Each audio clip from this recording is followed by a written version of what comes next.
কই গো গিন্নি, ঘর থেকে আমার জালটা নিয়ে এসো তো।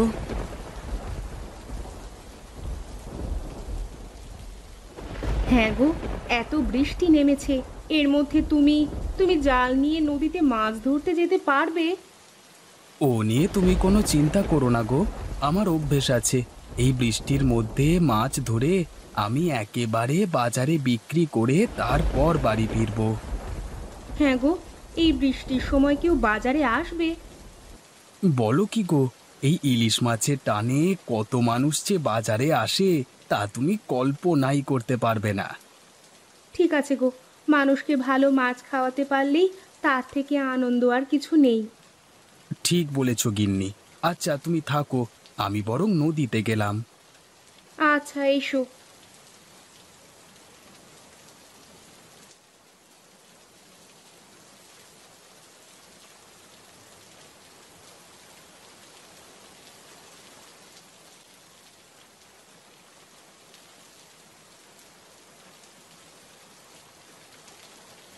আরে গোপাল, তোমার এতক্ষণে আসবার সময় হলো? আরে এইদিকে যে আমার মাছ ধরা শেষ হতে চললো। হ্যাঁ, তোমার মতো কি আমি পারি কানাইদা? আমি ছোটখাটো মানুষ, আমি ওই 10-12টা মাছ ধরে বিক্রি করতে পারলেই অনেক। সেই আর কি। এই সকাল সকাল এলে তো তুমি মাছ পাবে, তাই না? আমি সেই সকাল থেকে এসে বৃষ্টির মধ্যে ভিজে ভিজে এত মাছ ধরেছি। এখন আমি এগুলো বাজারে বিক্রি করে ভালো লাভ কামিয়ে নেব। হ্যাঁ হ্যাঁ। ঠিক আছে কানাইদা, তুমি চলো। হ্যাঁ, আমি কয়েকটা মাছ ধরে নিই। বেশি বৃষ্টিতে ভিজলে আবার শরীর খারাপ করে যাবে। তুমি তো জানো কানাইদা, আমার শরীর তোমার মতো অত শক্তপোক্ত না। ঠিক আছে ঠিক আছে গোপাল। হ্যাঁ, তাহলে আমি এগুলাম। তুমি বরং মাছ ধরে নিয়ে এসো, কেমন? হ্যাঁ, ঠিক আছে।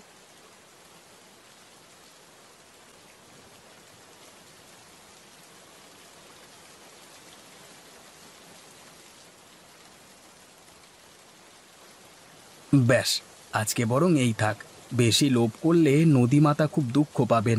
যাই, এবার এগুলো বাজারে বিক্রি করে যা লাভ হবে তাই নিয়ে বাড়িতে চলে যাই।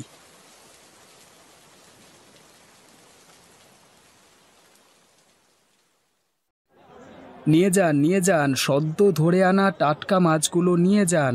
কম দামে ভালো জিনিস খেতে হলে আমার কাছ থেকে নিয়ে যান। আসুন আসুন, দেরি করবেন না। আরে গোপাল ভাই, তুমি এই মাত্র এখানে এসে বসলে, আমার যেদিকে সব বিক্রি হয়ে যেতে বসলো গো। আরে কানাইদা, তোমার মতো কি এত অভিজ্ঞতা আমার আছে? আমি ছোটখাটো মানুষ, তোমার মতো ব্যবসা কি আমি শিখেছি? আমি এখানে সারাদিন বসে দেখি, যদি 2-1 জন খরিদ্দার আসে তাহলে তো আমার পক্ষে খুব ভালোই হয়। হ্যাঁ, ঠিক ধরেছ। তুমি এখানে বসে বসে অপেক্ষা করো, দেখো খরিদ্দার আসে কি না। আরে গোপালদা, টাটকা মাছ কত করে দিচ্ছ গো? তুমি কতটা নেবে? ওই একটা বড় আর একটা মাঝারি দেখে ওজন করো না।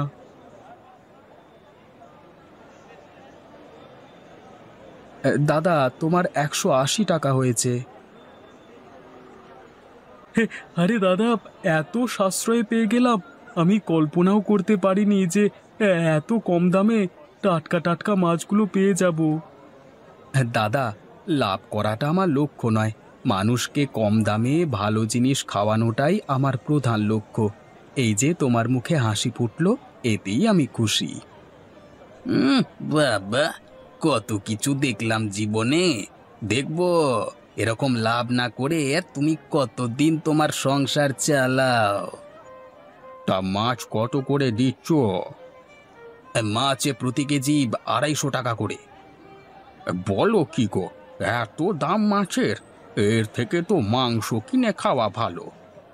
হ্যাঁ, এই বৃষ্টির পানিতে ভিজে ভিজে আমাদের যে মাছ ধরে আনতে হচ্ছে সেই গভীর নদী থেকে, সেটা দেখুন। আমাদের কষ্টটা একটু বুঝুন, তাই জন্যই তো মাছের এত দাম। আচ্ছা তুমি দাঁড়াও, আমি অন্য বিক্রেতাকে একবার জিজ্ঞাসা করে দেখি। কি গো ভাই, তা তুমি মাছ কত করে বিক্রি করছো? আমার কাছে প্রতি কেজি 150 টাকা করে। বলো কি গো, 100 টাকা কম? তা মাছ ভালো হবে তো? মানে পচা টচা হবে না তো? না বাবু, এই বৃষ্টির দিনে আমি নিজে হাতে মাছ নদী থেকে ধরে এনেছি।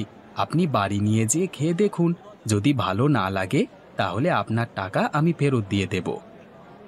বেশ বেশ, তাহলে আমাকে 1 কেজি দিয়ে দাও দেখি।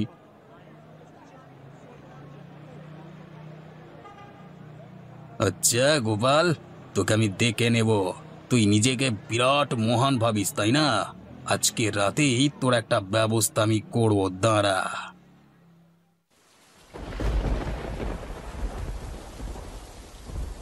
কি গো, আজকে ব্যবসা কেমন হলো তোমার? ব্যবসা আমার ভালোই হয়, যতক্ষণ না ওই বেটা গোপাল তার মাছ নিয়ে বাজারে বসে। আমি জানি ওই গোপাল একটু বেশি মাতব্বরি করে, লোককে কম দামে মাছ বিক্রি করে নিজেকে মহান জাহির করতে চায়। তুমি কিছু করতে পারো না ওকে? সেটাই চিন্তা করছি, ওকে হাতে না মেরে পাতে মারবার ব্যবস্থা করতে হবে, তবেই ওই বেটা জব্দ হবে। তোমার মাথায় কি কোনো পরিকল্পনা আছে? হ্যাঁ আছে। পরিকল্পনাটা কিন্তু দারুণ কষেছো। তাহলে কবে কাজটা করবে? আচ্ছা, আজকে রাতেই শেষ করতে হবে। রাতের অন্ধকার ছাড়া এ কাজ করা সম্ভব নয়। কিন্তু এই রাতের বেলায় বৃষ্টির মধ্যে ভিজে ভিজে তুমি যাবে? আরে বৃষ্টিতে ভিজবো কেন, মাথায় ছাতা দিয়ে যাব। আর মাত্র তো কয়েক মিনিটের কাজ, যাব কাজটা করে আবার বাড়িতে চলে আসবো। তাহলে আর দেরি করে লাভ নেই, যত তাড়াতাড়ি কাজটা শেষ করবে ততই মঙ্গল।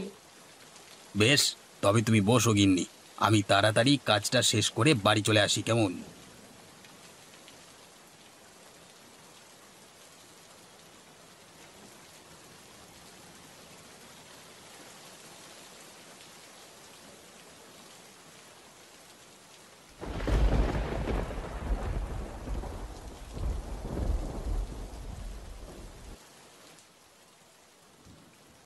হায় হায় হায়, এ আমার কি সর্বনাশ হলো! আমার ডিঙি নৌকাটা কোথায় গেল? এখন আমি কি করে মাছ ধরতে যাব?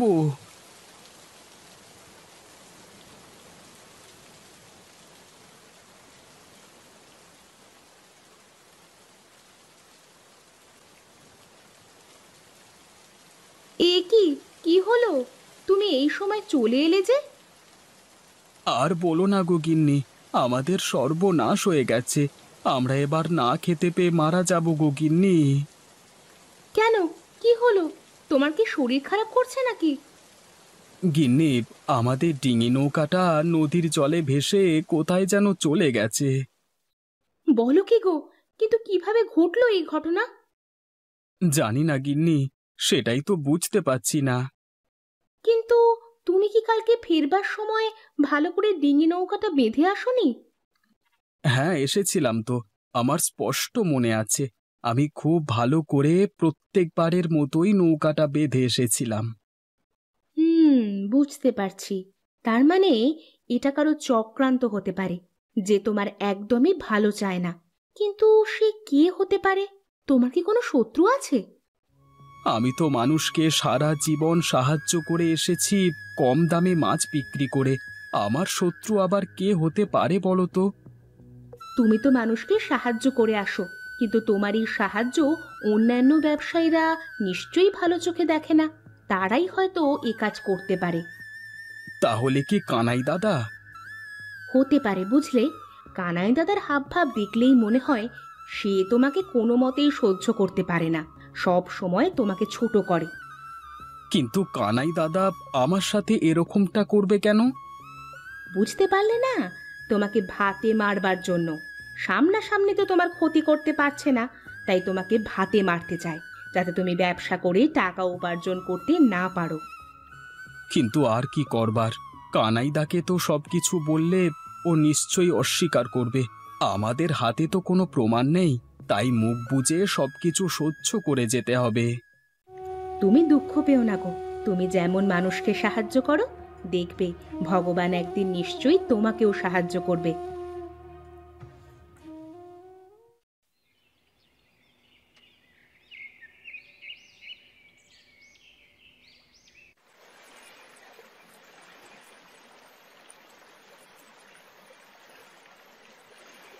গোপাল ভাই ঘরে আছো? ঘরে আছো গোপাল ভাই? আপনি কি গোপাল বাবু? হ্যাঁ, আমি গোপাল। বাবু বলবার দরকার নেই, আমি একজন সাধারণ মানুষ। আমি শহর থেকে এলাম। আমি একজন বড় মৎস্য ব্যবসায়ী। লোকমুখে আপনার কথাটা শুনলাম। আমার আপনার সঙ্গে কিছু কথা আছে। আপনি ঘরে উঠে আসুন না। না না, ঘরে যাওয়ার সময় নেই। লোকমুখে শুনলাম আপনি নাকি খুব সুন্দর মাছ ধরতে পারেন, তাই আপনার কাছে এলাম। আসলে আমার প্রতিদিন প্রায় 1 কুইন্টাল মতো মাছ লাগবে। সেটা কি আপনি ধরে দিতে পারবেন? আমি যথেষ্ট টাকা আপনাকে দেব। আসলে হয়েছে কি বাবু, আমার নৌকাটা কালকে রাতে নদীর স্রোতে ভেসে গেছে, তাই আমার কাছে কোনো ডিঙি নৌকা নেই এখন। ও নিয়ে আপনাকে চিন্তা করতে হবে না। আমার লোক প্রতিদিন আপনাকে নিয়ে যাবে, আবার প্রতিদিন কাজ শেষে আপনাকে বাড়ি দিয়ে যাবে। আপনি শুধু আমার লোকের সঙ্গে গিয়ে মাছগুলো ধরে দেবেন। কি পারবেন তো? তাহলে তো খুব ভালোই হয়। বেশ, আপনি তবে এই টাকা কটা ধরুন। এতে সর্বমোট 25,000 টাকা আছে। আপনি কাল থেকে আমাদের সাথে ব্যবসা শুরু করবেন। টাকা পয়সা নিয়ে আপনার কোনো চিন্তা নেই। ওগো, দেখলে তো, আমি বলেছিলাম না, তুমি যেমন মানুষের সাহায্য করো, তেমনি ভগবান তোমাকে সাহায্য নিশ্চয়ই করবেন। হ্যাঁ গিন্নি, তুমি ঠিকই বলেছ।